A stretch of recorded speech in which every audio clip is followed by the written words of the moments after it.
Hey, good afternoon to you. Mark Sudduth, HurricaneTrack here, Monday now the 29th of September, 2025. Boy, have I got something for you today. When I last left you on Friday, we thought with pretty high certainty that there would be some substantial impacts for the southeast United States in relation to what was forecast to be Hurricane Imelda. My, how things have changed. In fact, I think this is a great title card for today. The Legend of Humberto, how one hurricane saved us from another hurricane. We need the theme music, a character, all that kind of stuff. Well, the character's Humberto. But seriously, without Humberto, we would probably be looking at a pretty bad situation here for the Carolinas.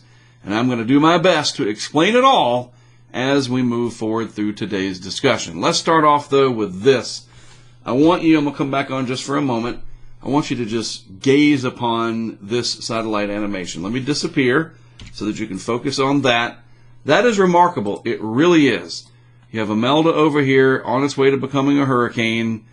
Humberto out here, which, by the way, since I last saw you, it became a Category 5. And a solid Category 5. I bet in postseason analysis, it'll be analyzed as being even stronger than what was estimated, right? So, wow, all of this happened in just the last few days. They are very close together. I remember a time during this season, I don't remember exactly when it happened, some of you might, that the GFS showed a hurricane over here and like another one over here, something like that, and everybody laughed and scoffed and thought, oh, there's that silly GFS showing those whatever. It's never going to happen. Well, it took a little bit of time, but it finally happened. Two of them very close to each other, two tropical cyclones. And guess what? They are not going to Fujiwara around each other out into the Atlantic like several news articles were, sort of suggesting. And that's a whole other story for another day, why they aren't going to do that. Who cares? The bottom line is, because Humberto is here, and this is a big part of the clue here, the whole package, and because Imelda is here today is the reason why it is not going to be up here. And I'll explain, as I said, as we move along. So let's look at the track map real quick off the HurricaneTrack interactive map on the Insider site. Another thing you don't see very often, these two intertwining like this a couple of times, going to cross paths twice over the Atlantic, evidently. Pretty amazing stuff. But I want to focus on Bermuda just for a moment here, because it is important. You know, they don't have 40 million people that live there or anything like that, but it is an important island, several islands actually. I've been there quite a few times, most recently last year for Ernesto, and there it is. There's Bermuda. This is the track of Imelda. Probably going to be Wednesday night that it comes through, potentially as a Category 2, maybe stronger, maybe weaker, we shall see. I was thinking about going, but the fact that it looks like it's going to be in the overnight hours precludes me from spending the cash that it would take to get there and to do it right. It really needs to be daytime. So I won't be going to Bermuda for this one. And again, with it coming through, this is quadruple zero UTC, which is 9 p.m. Bermuda time, and it still isn't quite there yet, the center. Now, certainly the impacts will be well out ahead of the center. But the other thing is, Imelda is not some giant hurricane like Igor, and even Gonzalo, I think, was larger in size, and that matters, the overall wind field, all that stuff. So look, there will be impacts here in Bermuda. I don't want to discount that, but it's going to be quick. It's a fairly small hurricane, relatively speaking, and it'll be in and out before you know it, because look, this is 8 a.m. on Thursday, and it's really starting to increase the distance there. So yeah, it could speed up and come in before dark, and I miss it all, but what can you do? You know, it's a lot of money to get there, a lot of custom stuff, whatever, and if it's dark, there's nothing I can do. You don't see anything. Anyway, this is where we started. The first advisory for PTC 9, I remember I was on the road to Charlotte for this big, important family gathering, and I was talking to my colleague Matt down in Tampa. That's where he was currently residing. And we were trying to make plans, figure all this stuff out. And I said, all right, look, for you to come up here, let's just say when the PTC advisory comes out, we were assuming it was going to come out at 5 that day, Friday. If it shows an H, hurricane, why don't you go ahead and make plans to come up? And it was generally agreed upon that that's a good plan. We weren't taking into consideration that the end of the forecast period would have this big old circle indicating a massive amount of uncertainty. We thought with all the model guidance, most of it anyway, especially the physical models, hint, hint, we got a long way to go in today's update, a lot to explain. It looked really certain, but then again, it didn't. And that was reflected in the cone and in the forecast advisory products text stuff from the National Hurricane Center. The uncertainty, that word uncertainty, was definitely mentioned. So this was never a lock. And I even know that, right? There's always uncertainty, but it looked fairly certain, right? And then look what has happened since then. This is the forecast today. And it is clearly different. So why did that happen? Well, let's go all the way back to the 12Z run way back on September the 25th. So that's about 4 days ago, right? And this is what the GFS was indicating. I'm going to use red up here to really make things pop. That is where Imelda was forecast to be by the GFS and other models too. I don't have time to go through all of them, but they were all pretty similar. The major ones, right? Right off the coast of South Carolina, right now. As I'm putting this video together, this is where it was forecast to be by the Global Forecast System. And that is where Humberto was forecast to be. Now look at this. This is where it is today. This is today's run. And you just extrapolated out 6 hours, and now here we are. Absolutely spot on for Humberto. It nailed that 4 days out. I mean, you could not ask for a better forecast. But look at the difference with Imelda. Massive difference. Much, much slower. In other words, this is where it was supposed to be according to the GFS. This is where it is. The cross-track uncertainty. And that is the key here. One of them. The cross-track part, not the directional part, but the long-track uncertainty. In other words, time was the biggest clue. The slower Imelda was going to be, the more chance that it would have to catch up with the weakness that Humberto left in the Western Atlantic Ridge, kind of like a bowling ball sinking down, and you're a smaller ball and you start to tilt towards it. That's what happened. And it didn't get to shore fast enough, and Humberto weakened the ridge enough, and the heights lowered in the atmosphere. And even though we're not talking gravity here, it's not the same, but think about that. Think about a ball, and it's heavier, and it rolls a little closer to you, and now you start to tilt towards it. That's exactly what happened. That ball didn't get out of the way fast enough, and that would be Imelda. So Humberto weakened the ridge enough, and it is going to follow Humberto out into the open Atlantic there, at least according to the GFS, and this is what we have today. All right? This is also extremely important. And boy, do I have a lot of catching up to do on this. I'm starting to feel old and not obsolete yet, but I'll show you a joke I made about this. But this is really important. So Dylan follows this stuff very closely, a good friend of mine, a colleague in the business, you name it. And he was posting this also on the 25th. While all this other stuff was happening, the physical models were really, the normal stuff we're used to, the GFS, the Euro, the Canadian, their ensembles. When you add all that up, you're talking about more than 100 models, the hurricane models, the HWRF, the HMON, the HAFS models.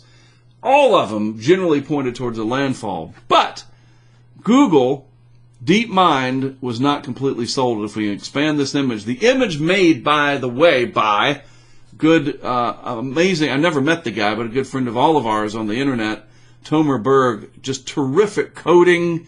Oh my gosh, it's just amazing what's available out there. Anyway, Dylan was pointing out that the Google DeepMind was not sold on the track into the coast. And you can see here, by the way, the density is, with the gradients, that most of the weight, if you will, was focused on, let's see what color can we make this pop with. We'll do this purple color.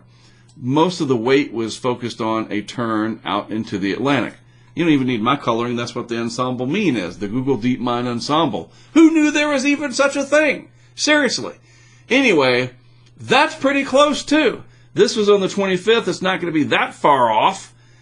Something is definitely changing. We know it because we've seen all of the Stormtrooper videos and the talking Yeti, whatever, all the nonsense from AI in the video world and in the music world. I've even used it just a little bit in my work, the music especially. A couple of funny little picture things. But weather forecasting. So my joke was, as he posted this, what used to be a search engine in banner ads is now forecasting tropical cyclones. It did a pretty good job. It saw that turn, and that is exactly where we are. Amazing stuff. It really is. I got to learn more about it.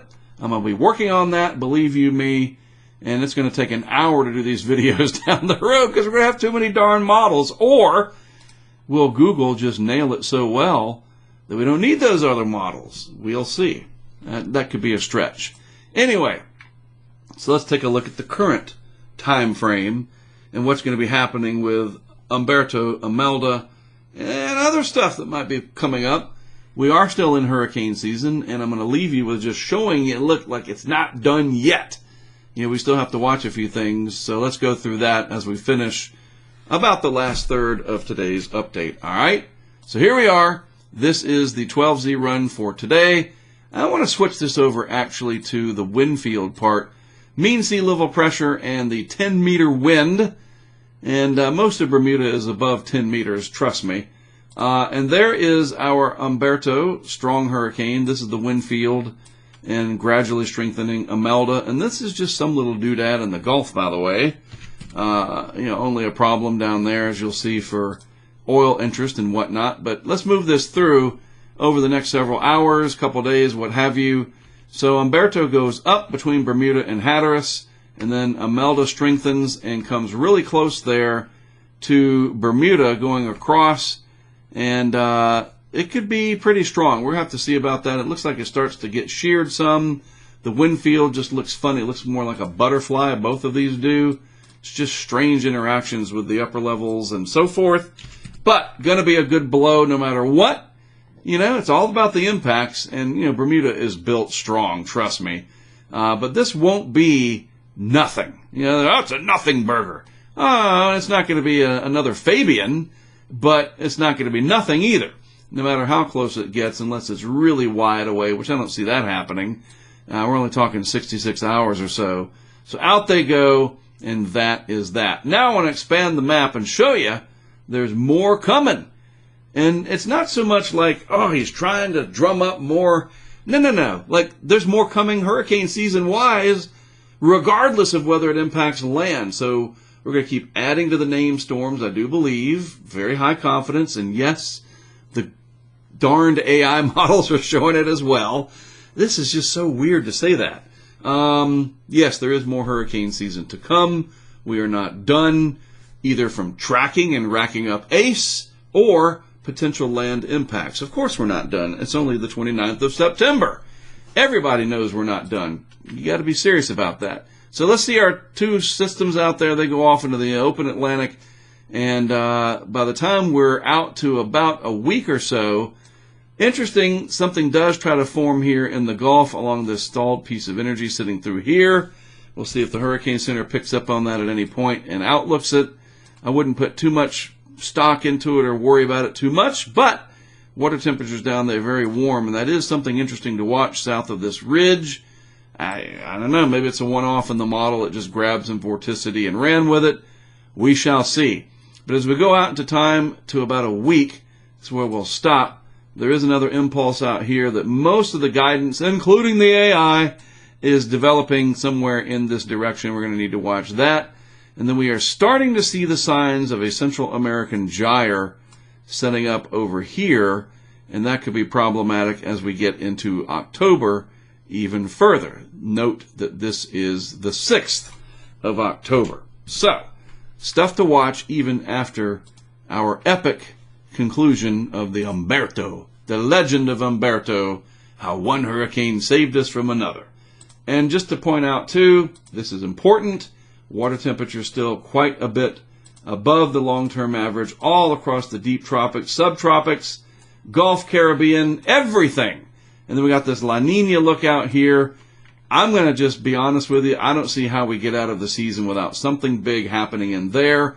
That is not hype. That is not whatever these negative troll bleeps say on the internet. I don't care. I know you're going, well, you do care because you're mentioning it. No, I mean, I really, they're wrong. Because I see this and I see this pattern, and I just know from gut feeling and doing this for 30 years, you don't get out of this hurricane season with nothing happening in that region with this kind of a setup. I find that to be extremely unlikely. I'm being realistic about it. Now, whether or not it impacts somebody you care about, we'll have to just wait and see, of course.